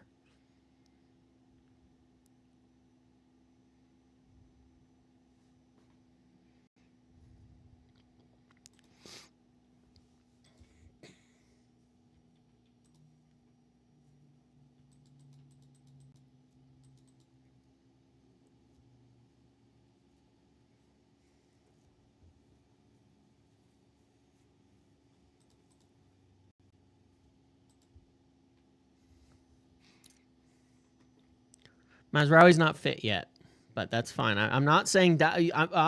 We're going to offer Mbeumo at right wing back because Mbeumo didn't start on Wednesday. He could start at right wing back. Mason Mount could start in the front three. So could Bruno. So could Cunha. So could Xerxes. We've got a lot of options here. The Dark Lord. I like your thinking, but no. Not Bruno. Xerxes as the 10. Šeško and Cunha ahead of him. So it still matches Ruben Amorim's preferred dynamic.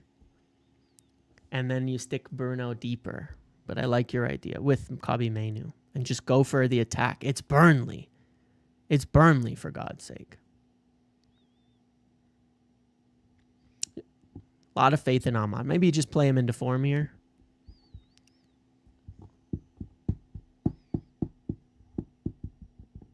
Ahmad right wing back. Okay, I'm gonna accept that, and then I'm just gonna debate. I'm just gonna give you a new poll now. All right. So we didn't want to bench. You don't necessarily want to bench him, but what if it's like this? What if it's like this? What if these are your two options? Because nobody wants Dalot to start. That's clear. It's clear. But what about these two options? I'm manipulating this because I'm just curious. I'm obviously manipulating this.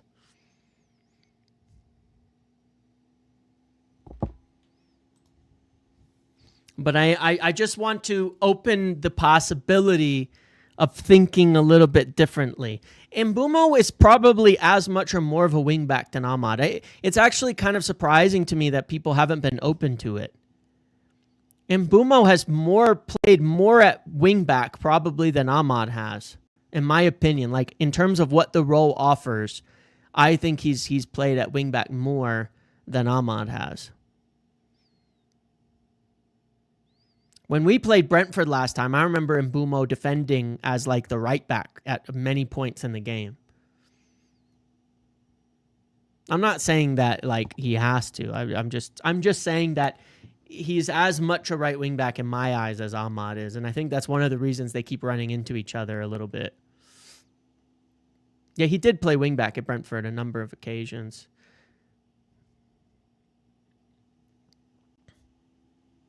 Mbeumo scored, get him closer to the goal. It's interesting. But then you have to play Dallo. Mbeumo's a goal threat. Why move him away from the goal? See, I disagree with that entirely. I know that people are saying that. I know that people say that. Like that in right wing back is further away from goal. But I don't think that's true. Ahmad's best stats have been at wing back, not at the 10. He scored his hat trick from wing back, not at the 10. But whatever. It's what it is.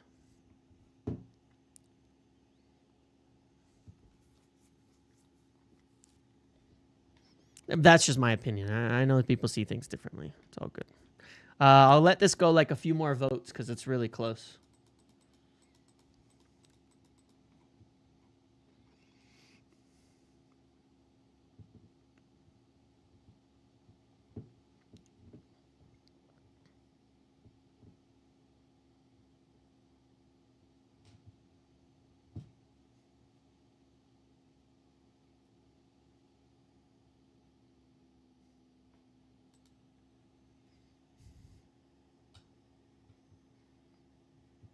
All right. You've selected Ahmad. Cool.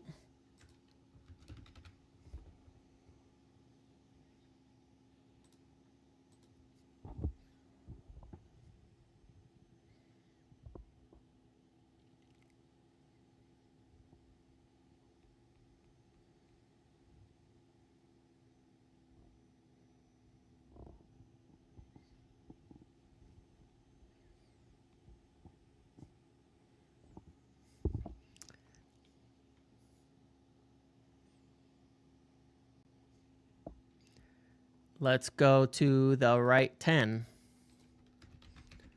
No, we're going to go Mbeumo, Xerxes, Mount, Bruno.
Mbeumo it is.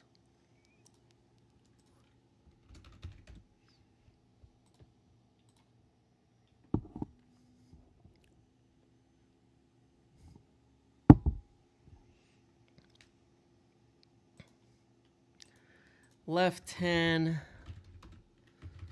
Cunha, Mount, Bruno, Xerxes.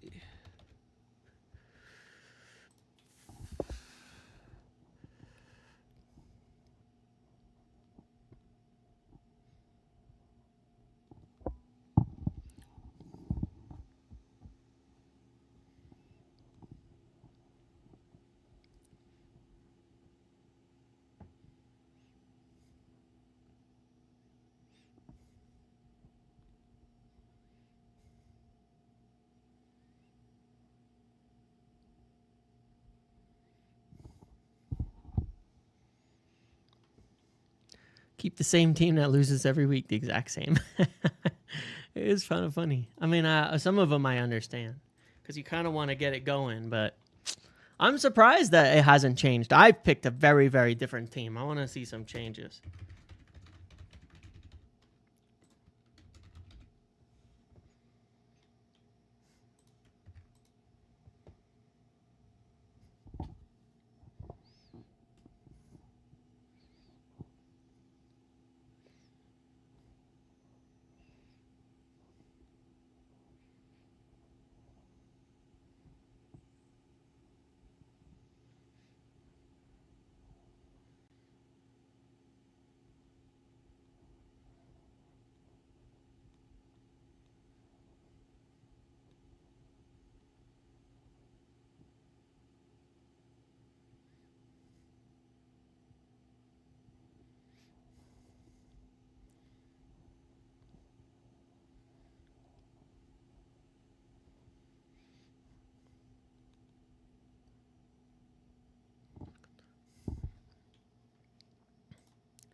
All right.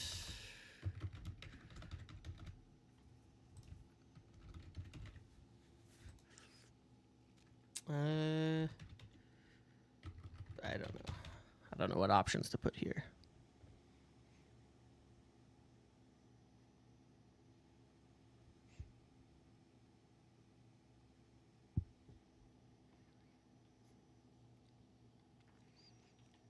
But for sure, Mainoo's going to win.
Okay.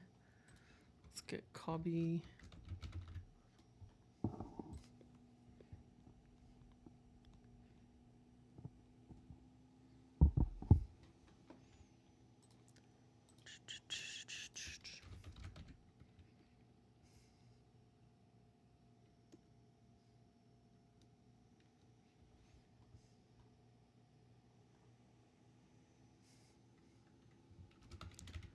So good.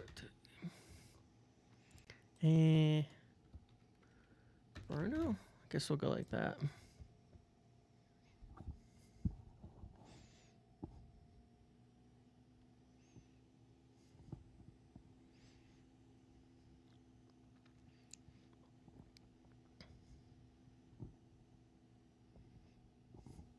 Is Ugarte really winning this? Okay. I'm surprised about that. You guys like him more than I do. No, I'm just kidding.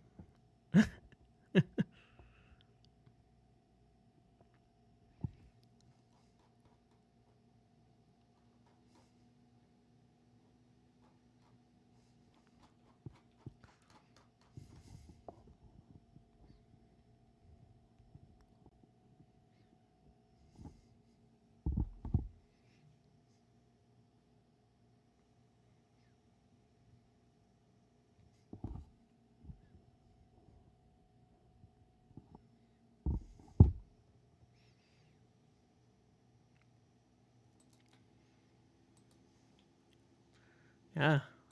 I fooled everybody. Somehow. Wait till you see my... I don't think we have a lot of options at the back, do we? Let's just go left center back. Let's go like Heaven or Shaw.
Shaw.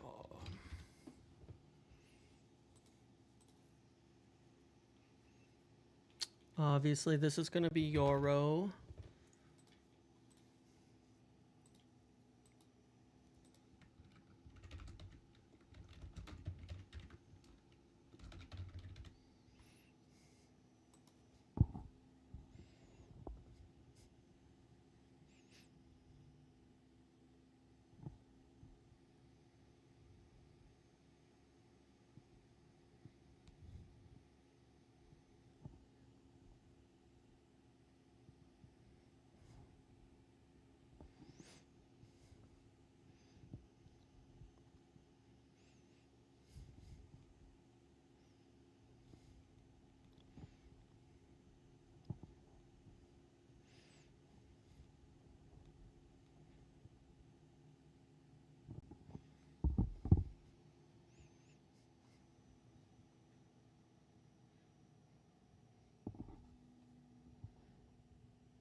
Delict.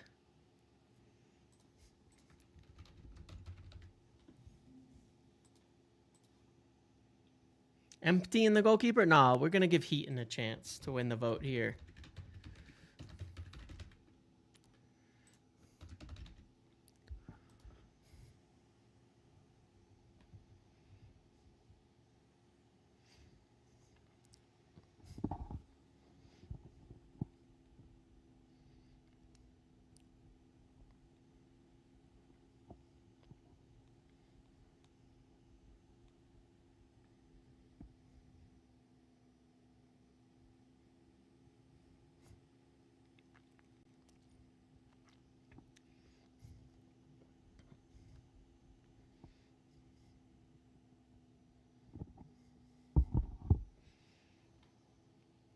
Onana 0 votes. That's acceptable. Any vote for Onana is a wasted vote.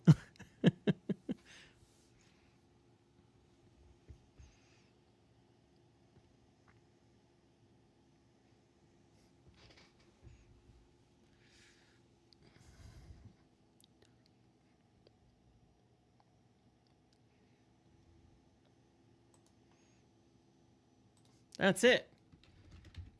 Thomas Heaton. There's the team.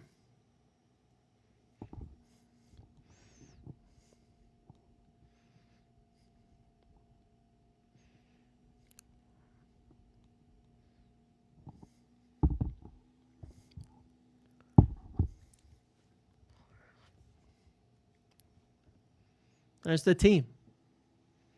Who captains this side? Shaw, right? I think I think Shaw is the answer to that.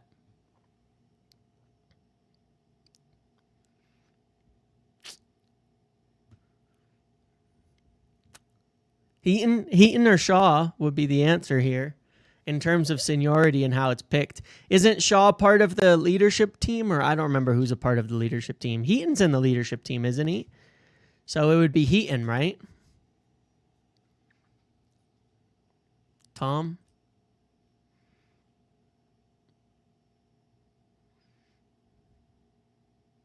Delict?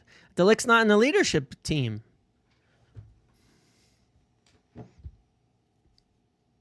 Heaton is. Heaton's in the leadership team, I feel like. So Heaton is the answer there. All right, look, that's your guys' team. This is mine. Okay? I went very, very different this week. And then we could poll the captain. I went really different this week.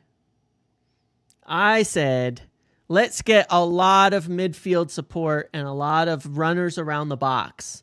A lot of intelligent movers, a lot of ball retention.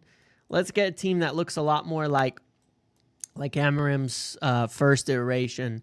Mostly because I'd be happy to start Šeško right here, by the way. If I thought he was fit. But this is what I would pick. This is what I would pick this week. This is my team.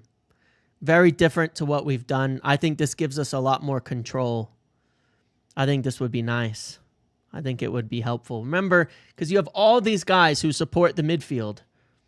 It's not a FIFA lineup. It's not even that different. I mean, we ran this. Anyway, I don't care what you think. Think I give a damn what you think? No, but I just think it would be fine. If with this, we'll keep the ball. It's Burnley. We have to go attacking. Way too open in transition. I don't care. We have to go attacking. We've got to go attacking. We've got pace. Let's just attack.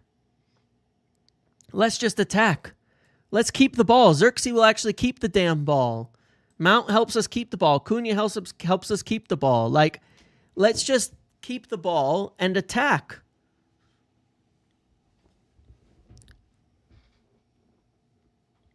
Let's just attack. What was Grimsby? I don't remember what I said 5 seconds ago. It was Grimsby? It doesn't matter. We were too cowardly against Grimsby. It's not because... Here's the thing, all right? We didn't lose to Grimsby because we picked a bad team. We lose to Grimsby because these guys couldn't be bothered to play football against Grimsby. We lost to Grimsby because they couldn't be bothered to show up, okay? That's just the reality of it. We just fucking couldn't be bothered to play. We should have been able to put out 11 players to Grimsby from at random out of a fucking hat and beat Grimsby. We should have. That's not why we lost. It's a fourth-tier team. We didn't lose because we put out a bad lineup. We lost because they decided not to show up to play. It doesn't matter what team we pick if they don't show up. It doesn't matter. That's irrelevant to the situation. They've got to show up and play. They didn't show up and play against Grimsby. That's all that happened. It's shambolic. There's no excuses for it. People took it like it was just they barely even tried in that game. Yeah, exactly. Our under 21s have beaten tier 4 teams. Have beaten League 2 sides, literally. Like, give me a break, man. There's no reason we shouldn't have been able to beat them. It just doesn't matter. The lineup's not the issue. They didn't show up to play. So that's my opinion. I got to play this little ad for you guys really quick because I don't want to describe it again to come join and play the Big Up game. So hold on one sec. Come join me and compete with me and the Muppeteers community in a new fantasy competition. While most fantasy competitions are all season long and people forget about it, this is a daily one we set up, and there's a winner at the end of each match. Usually it's a bunch of strangers, random people, all of that. But with this, you are playing with other people in the community and myself while we watch the game, seeing the updates, see who's winning, all of that. And the biggest prize is bragging rights. But in addition to that, you can win actual money if your team performs. So let's take a look at it. Over on Big Up, where we do the watch-alongs every single week, starting with tomorrow's match against Burnley, we're going to be doing this Muppeteers Fantasy for the first time, all integrated into the platform where we do these watch-alongs. You get your budget, you pick your team based on the costs and based on the rules, and you see throughout the game who performs and how many points you earn. There's a leaderboard. There'll be a game feed that will show up where everything will come through on the side, and we can see as points are earned, as people are overtaking positions, we will see who is actually winning in the community, and you can see if you can beat me. Hopefully it adds a little bit of entertainment to what are sometimes some rough games, especially for us right now as United fans. The rules and info are here. First place wins $50, second place $30, third place $20, and it is a 300 big bucks entry fee. That's just $3, by the way, USD. The rules are there in terms of how you pick your team. It's all based on real world's performance. You earn points based on all of this, and you get bonuses for picking your team ahead of the match before the starting lineup comes out. So head on over, use the link below in the description to join. You don't have to stay for the whole watch along. You can play the game whether you're there or not. But if you do stay and you do watch, it'll be a lot of fun for the community. We started this last year. It was fun. Now the whole system's been upgraded, integrated into the Big Up platform where we're doing these watch-alongs so we can see the updates as we go and talk about it and banter and all the shit that goes on with this competition. So make sure to join me for the watch-alongs and join me for that competition tomorrow. The sooner the better. Again, use the link below to join. This competition is only enterable by those who are in the UK or Spain. So if you're in the UK or Spain, go ahead and do it. And if you're not in the UK or Spain, just take a quick trip over to the UK or Spain, enter your team in, and that's all you've got to do. And again, you can enter for those 300 big bucks, the equivalent of $3 US, and win real prizes, as well as the ability to say you know more than everybody else in the Muppeteers community, which I know means a lot to everyone. Okay? See you there. Okay, there you go. That was my awkward ad read because I've just to promote this thing, so hopefully you enjoyed that. But yeah, the link's below. I updated the description if it's not showing up. Otherwise, you can just click the Big Up thing, go down below, and click on the Burnley game that's scheduled for Muppeteers and play the game, which will start and kick off at kickoff tomorrow. All of that. Yeah, there's countries where you're allowed. There's countries where you're not. Definitely don't use a VPN if you're not in the UK or Spain. Definitely not. Definitely don't use something like Proton VPN or NordVPN or one of those things. I don't know what those are. Definitely don't use something like that. Consequently, we have a sponsorship from... No, just kidding. But yeah, thank you for that. But yeah, that'll be a fun game to play regardless. It was fun last season, but I think it'll be more fun, hopefully, if we actually win as well. That would be nice. So yeah, that's it, guys. That's it. Cheap flights on VPN Airlines. Yeah. No, it'll be available in the US soon. They're just sorting out certain aspects of it's obviously complex legal things. Everything needs to be above board and all of that. So anyway, that's that. So look, it's been a few hours. I'm going to go, but I hope to see you guys on Big Up later. Tomorrow for the game. I'll do a little live in the morning right before to talk about it again. Yeah, I took a nice little quick trip over to the UK, Naveen. Yeah, exactly. I did. It was great. Very, very quick. Flights are getting very fast these days. So anyway, I hope to see you guys over in on Big Up tomorrow. Hopefully we get a win. Hopefully we move on. Hopefully we find out some more on what we can do. And Lammens, it looks like that'll get done.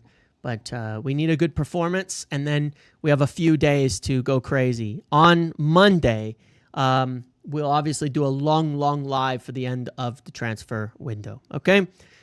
Smash a like on the way out. Thanks for watching. I'll see you guys later. Enjoy the rest of your day, and hopefully see you in the morning.